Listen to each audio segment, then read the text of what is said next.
কি মালটা যে ঘরে নেই, কোথায় গেল? ওরে বলেছি বাড়ি থেকে কোথাও বেরোবি না। হ্যাঁ, জানলা দিয়ে আবার পালিয়ে যায়নি তো? কিরণ, এই কিরণ, বুড়ো, এই বুড়ো, কে হয়েছে কিন্নি, ডাকছো কেন? তাড়াতাড়ি এদিকে আসো। কে আছে? ছেলে তো ঘরে নেই। ঘরে নেই মানে? ঘরে নেই মানে ঘরে নেই। বলছি আমি বাথরুমে দেখিছো, হাঁকতে যায়নি তো আবার? আরে বাবা, আসি আমি প্রথম বাথরুমে চেক করেছি, বাথরুম পুরো খালি। এই সর্বনাশ করেছে, মালটা আবার পালিয়ে যায়নি তো? আমার তাই মন বলছে, বললাম যে হাতে পায়ে একটু শিকল বেঁধে খেয়ে যাই। না, বুড়ো ঢ্যাবনা, বলে কি বাড়ি থেকে বেরোতে পারবে না রে, এখন চলে গেছে তো। আরে বাবা, পায়ে কি ব্যথা ছিল, ফুলও ছিল। আমি ভাবছি বাড়িতে কোথায় যাবে, আর আমরা গেছি কতক্ষণ হয়েছে, ভারী জোর আধা ঘন্টা। তোদের মন সবসময় পালানোর ধান্দায় থাকে, মালটা নির্ঘাত পালাই গেছে। এইবার কি হবে? ও যদি ব্যাঙ্গালোরে চলে যায়, আর ওখান থেকে যদি ওই বুড়োর নাতিনটি নিয়ে পালায় যায়, তাহলে কি হবে? কি আর হবে, আমাদের কপালে মরণ ছাড়া আর কোনো গতি থাকবে না। এখন কি হবে গিন্নি? বলছি ওর বান্ধবী আছে না, ওই যে কি যেন নাম? ওই তো মধু কুলকুলি। হ্যাঁ, ওই মধুকুলকুলির বাড়ি চলো তো, ও জানবে। আর ও যদি পালাই যায়, তা আগে মধুকুলকুলির বাড়ি যাবে। কারণ কি, ওই পাইলের ইনফরমেশন সব ওই মধুকুলকুলির কাছে থাকে। তাড়াতাড়ি চলো, দেরি করা যাবে না। আর আবার ওইদিকে বুড়োটা আসার পর যদি দেখে ছেলে বাড়ি নাই, তখন তো আর ঝালা হয়ে পড়বে। বুড়ো শালাও আছে, তেলটা দিয়ে দিলে হয়ে যেত। না, তেল দিল না, ওর টাকা মনে হয় আমরা মারিয়ে খাবো। সত্যি কথা বলিস গিন্নি, শালা এতদিন গরুর দালালি করছি, লোকে 50-60 হাজার টাকা দামের গরু আমার পুরো বাকিতেই দিয়ে দেয়, বলে কি টাকা পরে দিও। আর এই হারামজাদা 5,000 টাকার একটা তেল তাই আমার দিতে পারলো না। ওইরকম মানুষই ওইভাবেই সাহায্য করার দরকার। কিরকম? ওর নাতিনি নিয়ে যদি চলে আসে না, তাহলে বুঝতে পারবে। এই কি কথা বলছো, তোমার মাথাটা ঠিক আছে তো নাকি? ঠিকই বলেছি, আমার ছেলে কোনো চাকরি বাকরি কিচ্ছু করে না। ও কি ভালো মেয়ে আনতে পারবে? কিন্তু ওই যে বুড়ো নাতিন, শুনেছি নাকি দেখতে পুরো একদম হিরোইনের মতো। এই তোমার কি মাথাটা খারাপ হয়ে গেছে? খারাপ আমার হয়নি, তুমি বোঝো। ছেলে যদি ওই মেয়ে বিয়ে করে নিয়ে আসতো, মানে বিয়ে করার কোনো অনুষ্ঠানে কোনো খরচাও দরকার ছিল না, আশেপাশের লোক 2-4টে খাওয়াই দিতাম, ডাকে ডাল ভাত, ঝামেলা মিটে যেত। আর এরকম সুন্দরী মেয়ে পাওয়া বড় দুষ্কর। যারা চাকরি করে তারা তাই পায় না, আর আমার ছেলে কি করে পাবে? শোনো, ওসব বিয়ের আগের কথা, এমপ্রিত করেছে তখন বিয়ে করলি, মানায় নিয়ে যেত। এখন চলে গেছে, অন্য জায়গায় বিয়ে হয়ে গেছে, সেখান থেকে নিয়ে আসলি পরে কি ভালো কথা? ওই বুড়ো যেরকম আমাদের সাথে ব্যবহার করলো না, ওর উচিত শিক্ষা দেওয়া দরকার। দেখো কিন্তু এসব হাবিজাবি কথা বলো না। চলো দেখি, তাড়াতাড়ি চলো, মধুদের বাড়ি চলো। চলো। আর ভাল লাগে না, এই জ্বালা কি যন্ত্রণায় পড়েছি, তা বলে বোঝাতে পারবো না। বলছি তোর ভাবকাল কি বলতো দেখি। কেন মা, কি হয়েছে? তুই নাকি একটা ছেলের সাথে কথা বলিস? আমি কথা বলি? কার সঙ্গে? ওই পাড়ার ওই কিরণের সাথে। আরে বাবা, ওটা আমার বন্ধু। ওই মদ খোর চুল্লু খোর, এটা তোর বন্ধু? আরে মা, আগে আমার সাথে পড়াশোনা করতো, সেখান থেকে বন্ধুত্ব। আমি তোর সাথে এখন বন্ধুত্ব পাতাতে যাচ্ছি নাকি? আমাদের বাড়ির আশেপাশে যেন দেখতে না পাই, ওই হারামজাদারে বলে দিচ্ছি কিন্তু। না না মা, আমি তোর আমাদের বাড়ির আশেপাশে আসতে পারি নাকি? ও আজকে সকালেই আসছিল। শোন, লোকজন কিন্তু উল্টোপাল্টা কথা বলছে, এরপর কিন্তু তোর বিয়ে থাওয়া হবে না কিন্তু, বলে দিচ্ছি। আমি ওর এই কথা বলেছি যে আমার বাড়ির ধারে আসবি না, লোকে উল্টোপাল্টা কথা বলছে। হারামজাদা শোনে না, ওই পাইলের সাথে প্রেম করে তো, এর জন্য আমার কাছে আসে। পাইলের সাথে প্রেম করে মানে? পাইলের তো বিয়ে হয়ে গেছে, তুই তো গেছিলি বিয়ে। আর বলো না, ওই তো সমস্যা। সমস্যা মানে? এখন সব খবরাখবর আমার কাছে আসে না, তার জন্য এই মাল আসে। ও মাল শুনেছি এখন ব্যাঙ্গালোরে যাবে। কেন? আর বলো না, পাইলেরও চুলকনি কম না, বিয়ে হয়ে গেছে, ছেলে ভালো চাকরি করে, সায়েন্টিস্ট, মাস গেলে 3 লাখ টাকা বেতন। ও মা, কি বলছিস? হ্যাঁ মা, দেখতে যেরকম, মাথায় বুদ্ধিও সেরকম, বয়সও কম, আর টাকাও ইনকাম করে প্রচুর। বলছি মুড়ো ঝাঁটা, এতদিন ধরে করিস কি? ওরকম একটা জামাই গুছাবি তা না? হ্যাঁ, কোথায় কোন কানাচে বুনাচে সেই সব তোর পছন্দ হয়? আমি আবার কোথায় পছন্দ করলাম? এটা একমাত্র একটা ছেলে পছন্দ করেছিস বললি, এখন আর কি করবো? দিন দিন বয়স হয়ে যাচ্ছে, আর চাকরিওয়ালা ছেলে পেলে পাওয়াই যায় না। শুনেছি পৌরসভায় চাকরি করে, সরকারি চাকরি। না পালি ওই দিয়ে চালাতে হবে, আর কি করবা? আমি তাই ভাবছি, পরবর্তীতে ওই পৌরসভার চাকরিটাও যদি মিস না হয়ে যায়, তার জন্য আমি ওইখানে রাজি হয়ে গেছি। তা ভালো একটা দিন দেখে বিয়ে থার দিন রেডি করে ফেলা। আচ্ছা মা, ব্রাহ্মণের কাছে আমি আরও যাবো ভাবিছি। ভালো কথা। আর ওই শালারে আমাদের বাড়ির আশেপাশে কোথাও মানে আসতে দিবি না, কোথার থেকে অন্য একটা বদনাম করে দেবে বলা যায়, তারপর তোর বিয়ে আটকায় যাবে। আমি ওর এই কথা বলেছি যে আমার এখানে আসবি না। মধু, কাকিমা আপনি? বলছি মা, আমার ছেলে আসছে নাকি? আপনার ছেলে একটু আগে আসছিল, এসে আমার কাছে 500 টাকা নিয়ে গেছে। 500 টাকা নিয়ে গেছে? বলছি মা, তুমি টাকাটা দিতে গেলে কেন? বলতে দি, তুই যদি 500 টাকা না দিস না, এখানে ইন্দুর মারা বিষ খাই তোদের বাড়ির সামনে মরে পড়বো, তখন দেখবি কেমন লাগে। এরকম কথা বলিছে? হ্যাঁ, আপনারা নাকি মেরে ওর হাতটা ভেঙে দিয়েছেন। আর বলো না, ওই ছেলের জন্য আমাদের চিতে উঠে যেতে হবে। সে যা করছে তা বলার বাইরে। শোনো বাপু, তোমার ছেলে যেন আমাদের বাড়ির পাশে বসে না আসে। হ্যাঁ, গ্রামের লোকজন উল্টোপাল্টা বলছে, আমার এই যুবতী মেয়েটার কি বিয়ে হবে? এরকম যদি আশেপাশে ঘোরাঘুরি করে, কোনো একটা সম্বন্ধের মানুষ দেখতে আসতে পারে, তাদের কানে আশেপাশের মানুষ এমনি কি আমাদের দেখে জ্বলে পুড়ে মরে, তারা কুবুদ্ধি দিয়ে সম্বন্ধটা ভেঙে দেবে না? আরে দিদি, ওর কথা আর কি বলবো, ও যা বেলাল্লা হয়ে গেছে না, এইবার ওরে ধরতে পাই, ওরে বেলুনের ভিতরে ঢুকাই দিয়ে পেশাম দেবো। ওরে ধরতে পারলি তো? মানে? ও বলছে ওই টাকা নিয়ে নাকি ব্যাঙ্গালোরে চলে যাবে। হাই পুরা কপাল, ওই কালনাগিনীর কাছে যাবে সেসব আমি জানি না। আমারে ধমকি ধামকা দিয়ে 500 টাকা নিয়ে গেছে, টিউশনি পড়াই, আজকেই টাকাটা পেয়েছি। অমনি দিয়ে দিলাম ভয়তে। ভাবছি সত্যি যদি এখানে ইন্দুর মারা বিষ খাই কিছু একটা ঘটায় দেয়, তখন আমাদের উপরে ঝামেলা আসবে, তাই ভয়তে ভয়তে টাকাটা দিয়ে দিছি। আর কি বলবো মা, এত মার মারলাম তবু শুনছে না কথা। বলছি এই হারামজাদির নাম্বারটা দিতে পারো মা তুমি? কার নাম্বার? ওই পায়েল না ফাইল, ওর নাম্বার দিতে পারো একটু? নাম্বার দিতে পারবো না, আপনি যদি কথা বলেন তাহলে আমি ফোন লাগিয়ে দিচ্ছি। হ্যাঁ তাই দাও দেখি, মালটার আজকে মুড়ো ঝাঁটা দেবো। না না বেশি উল্টো পাল্টা কিছু বলবেন না, না হলে আমায় উল্টো পাল্টা বলবে। তোমার কোনো দোষ নাই, তুমি ফোন লাগাই বলো। আমাদের বাড়ি ওর মা বাবা এসে তোর ফোন লাগানোর কথা বলছে, তাই আমি ফোন লাগিয়ে দিচ্ছি, একটু কথা বল। আচ্ছা। হ্যালো, বলছি পায়েল। হ্যাঁ বান্ধবী বল। বলছি কি কিরণের মা বাবা আসছে আমাদের বাড়ি, আমার উল্টো পাল্টা কথা বলছে, তোর সাথে একটু কথা বলতে চাই। হ্যাঁ আমার সাথে কি বলবে আমি জানি না। হ্যাঁ দেখ আমাদের বাড়ি এসে উল্টো পাল্টা কথা বলছে, আমার মা আমারে বিশাল ছেঁচা দিচ্ছে। তুই এখন ওর সাথে কথা বল, ওনাদের সাথে কথা বল। এই সর্বনাশ, বলছি কি আমি বলবো না কথা, তুই কথা না বললি এরা সবাই আমার বকাঝকা করছে। কি বলে একটু শোন। আচ্ছা দে তাহলে, এই নিন ধরেন। হ্যালো, ভালো আছেন কাকিমা? এই দুদি কাটা, হ্যাঁ শালা লড়িতে চাপা ট্রেনে চাপা উলা উঠো নির্বংশী। হ্যাঁ মরিস না কেন? পৃথিবীতে এত মানুষ মরে যায়, তুই মরিস না কেন? কি বলছেন? তুই যদি একটু সামনে থাকতি না তো টুটি টেনে ছিঁড়ে ফেলাতাম। হ্যাঁ তোর দাদু একজন বাড়ি এসে কি খাবরাই গেল, ছেলেটারে তোদের জন্য মারলাম। হ্যাঁ কত বছর বিয়ে থার পরে আমার একটা মাত্র ছেলের জন্ম হয়েছে, হ্যাঁ কোনোদিন হাত তুলি না, শুধুমাত্র তোদের বেশি কথার জন্য ছেলেটারে মারলাম, পা ভাঙিয়ে খোড়া করে দিছি। এখন খোড়াতি বাড়ির থেকে জানলা দিয়ে পালাইছে। হ্যাঁ এখানে এসে এর কাছে 500 টাকা নিয়ে গেছে, এখন কোথায় গেছে কি করছে? আমার ছেলের যদি কিছু হয় না আমি বলে দিচ্ছি ব্যাঙ্গালোরে এসে তো চুলির মতো টানতে টানতে এখানে নিয়ে আসবো, মনে রাখিস। আপনি শুধু শুধু আমায় বেশি কথা বলছেন কেন হারামজাদি? হ্যাঁ প্রেম করবি একজনের সাথে, বিয়ে করবি একজনের সাথে, ভালো রঙ্গিলা দেখাচ্ছ তুমি না? কেন আমার ছেলের নিয়ে কেন তুমি এত প্রেমের ভালোবাসার খেলা খেলিছ? ছেলে পেলেরে লেল ঝাই দিয়ে তারপরে অন্য চাকরিওয়ালা ছেলের সাথে বিয়ে করবা, এখন আমার ছেলের কি হবে? হ্যাঁ ছেলেটা কান্তি কান্তি পুরো বিছনা ভাসাই দিয়েছে, 3 দিন হচ্ছে কিচ্ছু খায় না, কত খাওয়ানোর চেষ্টা করছে কিচ্ছু খায় না। তো দাদু উল্টো পাল্টা গ্রাম বলে বলে বেড়াচ্ছে, আর এদিকে তুই তো ভালো জায়গা বিয়ে করে সুখী শান্তিতে আছিস, আর এদিকে যে আমরা পুড়ে মরছি। কে বলছে আমি সুখী শান্তিতে আছি? তোর কথার ভাব শুনলে বোঝা যায় সুখী শান্তিতে আছিস। হ্যাঁ আমার ছেলের জীবনটা নষ্ট করার জন্য এরকম ছলমল করলি, আমি অভিশাপ দিচ্ছি, তুই শালা কোনোদিন শান্তিতে থাকবি না বলে দিচ্ছি। আমি কিরণকে ভালোবাসি। চ্যাটের ভালোবাসিস? ভালোবাসলে কি তুই বিয়ে করতিস নাকি অন্য কোথাও? দেখেছিস এখন ছেলে ভালো চাকরি করে, হ্যাঁ তখন আমার ছেলের মাঝে নাতি মারি দিয়ে চলে গেলি, কাজটা ভালো করলি। আমি এখানে বিয়ে করতে চাইনি, আমার দাদু এখানে জোর করে বিয়ে দিছে। ও তাই নাকি? জোর করে বিয়ে দিয়ে যায় আমি তো জানতাম না। হ্যাঁ মানুষের ভালোবাসলি বিয়ের পিড়ির থেকে উঠে পালায়, আর তুই চড়াত করে বিয়ে করে ফেললি রাতের অন্ধকারে। নাটক মারাস আমাদের সাথে, আমরা আর বুঝি না, আমরা ভাত বাবার দেখাই। হারামজাদি শাকচুন্নি কালনাগিনী উলা উঠে মিনছে লড়িতে চাপা। হ্যাঁ শালা কচুপুরা। দেখেন আমাকে যা বলবেন বলেন, আমি শুধু ওই কিরণকেই ভালোবাসি। এসব নাটকের কথা বলবি না, ওরে ভালোবাসলি না ওর ছেড়ে যেতি না। আমার ছেলেটা এখন পাগলা হুনু হয়ে গেছে, আমার ছেলে যদি কিছু হয় তাহলে আমি ছাড়বো না বলে দিচ্ছি। কিরণ কোথায় গেছে? কোথায় গেছে আমি কি করে জানবো? হারামজাদি তোর ওখান যদি যায় না আর আমার ছেলের যদি কিছু হয় বলে দিচ্ছি ভালো হবে না। ওর কিচ্ছু হবে না কাকিমা, আমি কথা দিচ্ছি ওর কিচ্ছু হবে না। তুই খালি আমার সামনে আয়, হামুদিস্তা দিয়ে যেমন ওই লঙ্কা বাটে না সেরকম হামুদিস্তার ভিতর তোরেও বাটিয়ে দেবো। তুই একবার সামনে আয়, হারামজাদি আমার ছেলেটার জীবন নষ্ট করে দিলি। এরকম বলবেন না, তুই যদি সত্যি করে ভালোবাসিস না তাহলে সংসার করবি না, তুই আমার ছেলের সাথে চলে আসবি আমি জানি। হ্যাঁ আমি তো তাই চাই। রাখছি, যদি তোর সাথে কোনদিন দেখা হয় সেদিন মনে রাখবি তোর জীবনের শেষ দিন। ভুল বুঝবেন না আমায়, আমার দাদুর জন্য আমি বিয়ে করেছি, নাটকের কথা বলবি না। রাখ হারামজাদি রাখ, এনে ধর তোর ফোন। বাবু বলছি কি, হ্যাঁ আপনিও কি কথা বললেন? ঠিকই বলেছি, এই বুড়ো শালা 3 বেলা আমাদের বাড়ি আসে উল্টো পাল্টা বেশি কথা বলবে। হ্যাঁ আর ওই মেয়ে আমার ছেলের সাথে প্রেম করবে আর বিয়ে করবে আরেক জায়গায়, ভালো ছেলে দেখে এখন মানে বাজি পাল্টাই দিয়েছে আর বলছে আমি ভালোবাসি। পায়েল সত্যি কিরণকে ভালোবাসে? ওই চ্যাটের কথা অন্য জায়গায় বলবি, ভালোবাসলি কি অন্য কোথাও বিয়ে করতো নাকি? ও লোক দেখাতি হয় তাই, 2 দিন পরে আমার ছেলের মনেও করবে না। ধর তোর ফোন ধর। পায়েল তো ওখানে সংসার করতে চায় না, চলে আসতে চাই, ওইসব মিথ্যে কথা, লোক দেখানো কথা। না না সত্যি বলছি, পায়েল কিরণকে ভালোবাসে, এখনো ওই সংসার করতে চায় না, চলে আসতে চাই। ও মেয়ে যদি আসে তখন আমারে বলিস। কি বলছেন? পয়সার সামনে ভালোবাসার কোনো দাম নেই, একটা কথা মনে রাখিস। হ্যাঁ মা, ও সত্যি যদি ভালোবাসতো না তাহলে আমার ছেলের যেত না।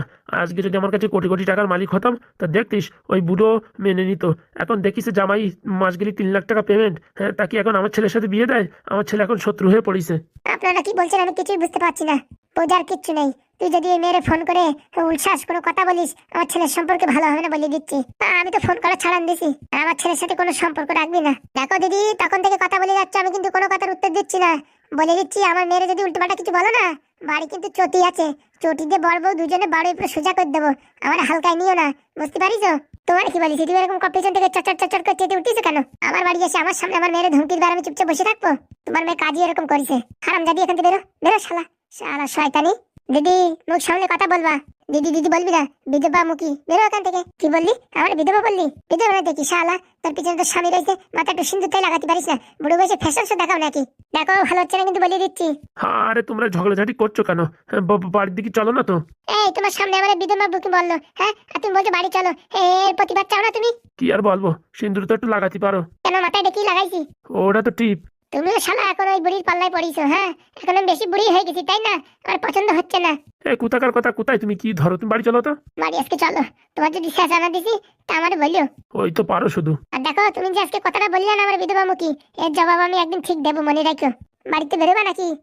মানুষের সাথে এইভাবে কথা বলে, এইভাবে অপমান করে, তুই বেরোবি কিনা তাই বল। হারামজাদি, আমার বাড়ি এসে আমার মেয়ের ফোন দিয়ে কথা বলে অন্য মানুষের ধমকি দিচ্ছে, আর আমার মেয়েরও ধমকি দিচ্ছে। হ্যাঁ, তোর ছেড়ে দিচ্ছি এবারের মতন। এর পরবর্তীতে যদি আমার বাড়ি আসিস না, তার কাটাতে বাড়িবো বলে দিচ্ছি।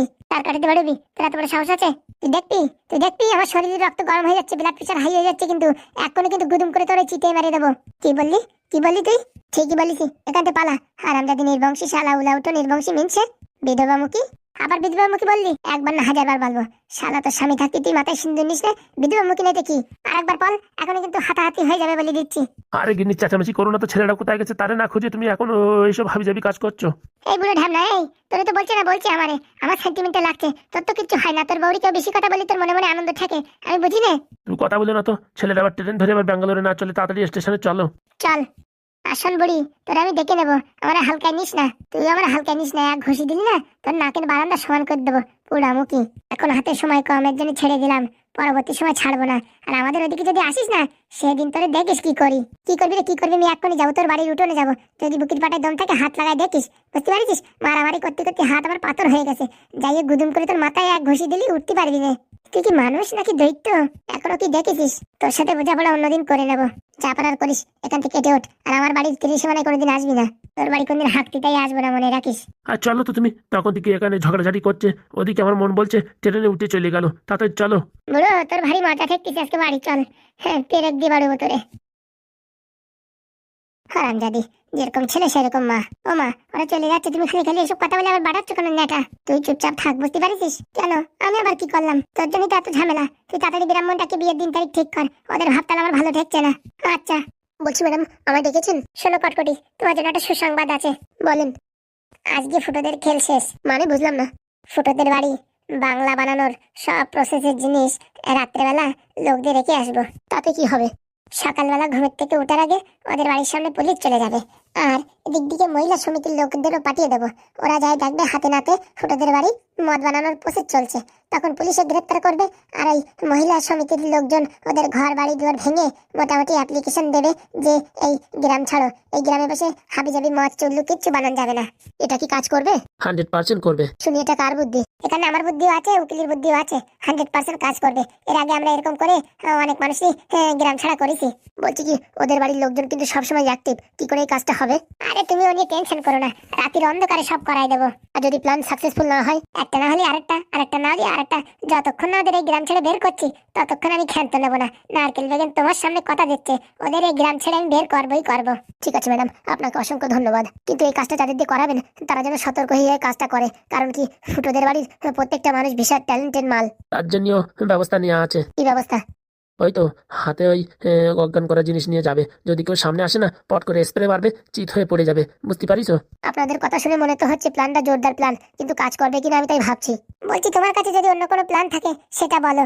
আমি আপাতত ভাবিনি, কিন্তু আপনারা যেটা বলছেন এটা হতে পারে। ওই সমিতির লোকজন ওদের গ্রাম থেকে নিন্দামন্দ করে তাড়িয়ে দেবে, আর লজ্জায় আসতেও পারবে না। তার জন্যই তো এই উকিলের প্ল্যানটা আমি রাজি হয়েছি। মানে এই সব প্ল্যান তোমার? আগে হ্যাঁ, কালকে আমাদের নারকেল বেগম ম্যাডাম অর্ডার দিছে, যদি ভালো প্ল্যান না বের করতে পারি তাহলে আমার এখান থেকে বিদায় করে দেবে। তার জন্য আমি সারা রাত না ঘুমিয়ে এই প্ল্যানটা তৈরি করেছি। তো বলছি, কাজগুলো কারা করবে? তুমি টেনশন নিও না, নতুন লোক ঠিক করেছি, এরা একদম পাক্কা ওস্তাদ। আচ্ছা ম্যাডাম, দেখবেন আমার নাম যেন না আসে। আরে বাবা, তোমার নামও আসবে না, আমার নামও আসবে না, কিচ্ছু আসবে না। আগে মহিলা সমিতির লোকজন যাই ভাঙচুর করুক, তারপরে আমি গিয়ে ওখানে আরেকটুখানি টাইট দিয়ে দেবো। বলছি মহিলা সমিতির লোকজন কি আপনার জানাশোনা? কি যে বলো বাবা, এখান থেকে সারা কলকাতা সব জায়গায় আমার চেনে। নারকেল বেগম একবার নামটা বলো, যদি না চেনে আমার তারপর বলিও। ভালো লোক দিয়ে কাজ করাবো, কোনো চাপ নেই, প্রফেশনাল লোক। দরকার হয় আমার টাকা কিছু লাগুক, কোনো চাপ নেই। আর বলছি তুমি যে কথাটা বললে আমার কাছে যে টাকা পয়সা আছে, ওই যে একটা জমি কেনার কথা বললে যে, বলছি কি ওই এমএলএ ওই এক দাগে প্রায় 25 বিঘের মতন জমি আছে। ওই জমিটা কেনার একটু ব্যবস্থা করলে পারে ভালো হয়। কেনার পরে 6 মাস পরে বিক্রি করে দেবেন, বুঝতে পারিছেন? আচ্ছা, তা বলছি কি এমএলএ কি ওই জমি বিক্রি করবে? বিক্রি করার জন্য ওকে বাধ্য করতে হবে। কি করে বিক্রি করবে? এমএলএর কাছে তো টাকা পয়সা সবই আছে। আর কালকে আবার তুমি 2 কোটি টাকা দিয়ে আইছো। টাকা পয়সা সব থাকলে কেউ জমি জায়গা বিক্রি করতে চায়? তাহলে ম্যাডাম আমার কিছুদিনের জন্য এমএলএর বাড়ি ঢুকতে দিতে হবে। ওর বাড়ি গিয়ে ওর পুরো একদম বাড়ির সত্যানাশ করে দেবো। আর জমি কেন, ওর বাড়ি ভিটে জমি জায়গা সবকিছু বিক্রি করে দেবে। এমনকি ওর এমএলএর পদের থেকেও আমি পদত্যাগ করায় ছাড়বো। সত্যি বলছো কটকটি? কটকটি কোনোদিন মিথ্যা কথা বলে না। আপনি খালি একটা কাজ করেন, যে করে হোক ফুটোদের এই গ্রাম থেকে তাড়ান, আর বাকি সব আমি দেখে নেবো। বলছি ম্যাডাম, আজ পর্যন্ত কটকটি কোনো কথা দিয়ে কথার খেলাপ করেনি। নির্ঘাত আপনাকে এমএলএ বানিয়ে দেবে আর ওই এমএলএ কে ভিখারি করে দেবে।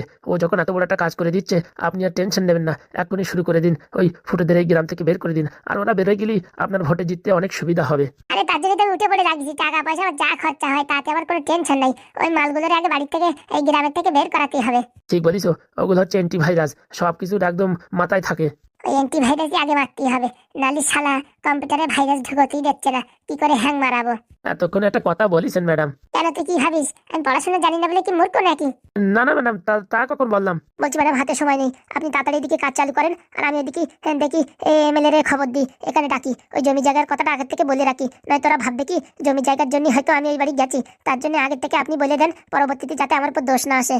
আচ্ছা, তুমি একটু ডেকে নিয়ে এসো, নয়তো ফোন করো, নয়তো আমি ফোন করছি। তারপরে এই কথাগুলো বলে দিতে হবে।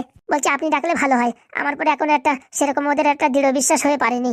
আরে বাবা, ওই এমএলএ তো একটা পাগল। তুমি 2 কোটি টাকা ফেরত দিয়ে দিলে, আমার এত টাকা ফেরত দিয়ে দিলে, তারপরে যদি তোমার উপর বিশ্বাস না করে, তো ওদের মতন গবেট মার্কায় পৃথিবীর বিক্রি হতে পারে না। 1 নম্বরে গবেট। বলছি ম্যাডাম, গোপন সূত্রে খবর পেলাম এই এমএলএর ছেলে আর বৌমা নাকি দার্জিলিং এ ঘুরতে গেছে। ও যেখানে যায় মনে মরুক, ও আমার দেখার দরকার নেই। জমিটা হাতাতে পারলেই কাজ হবে।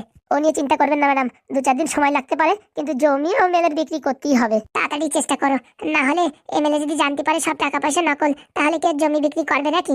ওসব আমার উপর ছেড়ে দিন। এমন ওদের বাড়ি খেল চালু করবো না, ওদের পায়খানা যাওয়া ছাড়া আর কোনো দিকে মন থাকবে না। সব সময় মাথায় একটা যন্ত্রণা ঢোকাই দেবো। বলছি ভাই, আমার একটু রাত্রিবেলা একটু ট্রেনিং দেবা? এত বুদ্ধি তুমি পাও কোথায়? কেন, তোমার বুদ্ধির দরকার? হ্যাঁ, বুদ্ধির দরকার। রোজ দিন রাত্রি শোয়ার আগে 1 ঢাকনা করে নারকেল তেল খাও, বুঝতে পারিস? নারকেল তেল খাও কেন? তোমার পায়খানা পরিষ্কার হয় না, তাই জন্য নারকেল তেল খাও। পায়খানা পরিষ্কার হলে মাথায় বুদ্ধি এমনিতেই আসবে। সত্যি বলছো?